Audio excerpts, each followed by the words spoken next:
नमस्कार, तुम्ही पाहत आहात celebrity talk with me. Ajit Pawar गटाचे मुळशी विभागातील पदाधिकारी राजेंद्र हगवणे यांची धाकटी सून वैष्णवी हगवणे हिने सासरच्यांच्या छळाला कंटाळून 16 मेला आत्महत्या केली.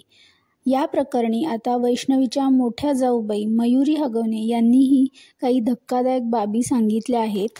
हगवणे कुटुंबाची मोठी सून मयुरी हगवणे हिचाही छळ तिच्या सासरच्यांकडून होत होता. त्याबाबत तिने पोलिसांत तक्रार देखील केली होती, परंतु त्याबाबत दखल घेतली गेली नव्हती. त्यामुळे ती नंतर माहेरी निघून गेली. पोलिसांनी माझ्या तक्रारीची वेळीच दखल घेतली असती तर आज वैष्णवी जिवंत असती, असं मयुरीचं म्हणणं आहे. हगवणे कुटुंबाची मोठी सून मयुरीने सासरच्यांवर कोणते कोणते आरोप केलेत आणि वैष्णवी आणि तिला होणाऱ्या मारहाणीबद्दल तिने काय सांगितले त्याची माहिती या व्हिडिओमध्ये बघूयात. मयुरी जगताप हगवणे ही राजेंद्र हगवणे यांचा मोठा मुलगा सुशील हगवणे याची बायको आहे. 2022मध्ये सुशील व मयुरी यांचं लग्न झालं होतं, पण थोड्याच दिवसात सासरच्यांनी मयुरीला छळायला सुरुवात केली. म्हणून सासरच्यांच्या छळाला कंटाळून नोव्हेंबर 2024मध्ये राजेंद्र हगवणे यांच्यासह सासू, दीर व नंदेवर तिने गुन्हा दाखल केला होता. पौड पोलीस स्टेशनमध्ये हा गुन्हा दाखल झाला होता, पण त्याची दखल घेतली नव्हती. त्यानंतर मयुरी माहेरी निघून गेली होती. मयुरीला वडील नाहीत, ती माहेरी तिच्या आईसोबत राहत आहे. याबाबत मयुरीला विचारणा करण्यात आली. त्यावेळी तिने माध्यमांना सांगितले की मी घर सोडले नाही, तर माझ्या नवऱ्याने मला इथे आणून सोडले आहे, कारण त्यालाही माहीत होते ते लोक किती क्रूर आहेत व मला जिवंत ठेवणार नाहीत. त्यामुळे माझ्या नवऱ्याने मला माहेरी आणून सोडलंय, असं मयुरीनं सांगितलंय. या सगळ्या छळाला कंटाळून मयुरी व सुशीलला वेगळं राहायचं होते. घरातही ते दोघे 1.5 वर्ष वेगळेच राहत होते. वैष्णवीला होणाऱ्या छळाबाबतही मयुरीने माहिती दिली आहे. हगवणे कुटुंब कोणत्याही पातळीवर जाऊ शकतात इतके ते विक्षिप्त आहेत, असे मयुरीने सांगितले आहे. मयुरी व सुशील वेगळे राहत असतानाही वैष्णवीला होणाऱ्या मारहाणीबद्दल घरातल्या कामगारांकडून कळत होते, असे मयुरीने सांगितले आहे. सख्खी मोठी जाऊ असून सुद्धा वैष्णवीला मयुरीला भेटू व बोलू देत नव्हते. ती चांगली नाही, तिच्याशी बोलायचे नाही, असे मयुरीची नणंद करिश्मा व शशांकने वैष्णवीला सांगितले होते. वैष्णवी खूप शांत व सहनशील होती. ती हगवणे कुटुंबियांना खूप घाबरत होती.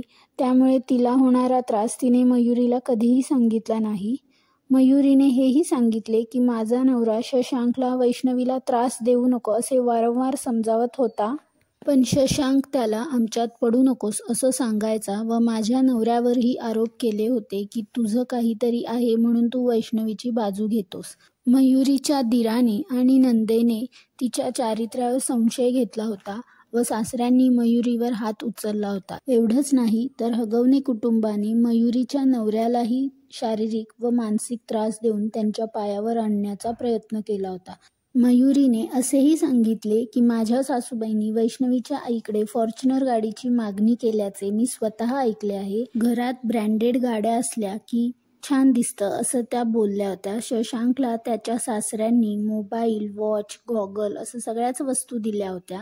त्यावरून शशांक मयुरीच्या नवऱ्याला रुबाब दाखवत असे व त्याला म्हणायचा, बघ मी माझ्या बायकोला कसं धाकात ठेवले आहे, व त्याला टॉर्चर करायचा. मयुरीने असेही सांगितले की तिला हगवणे कुटुंबियांनी कपडे फाटेपर्यंत मारहाण केली होती. 5 नोव्हेंबरला मयुरीचा नवरा सुशील हगवणे विधानसभा निवडणुकीच्या प्रचारासाठी गेला होता.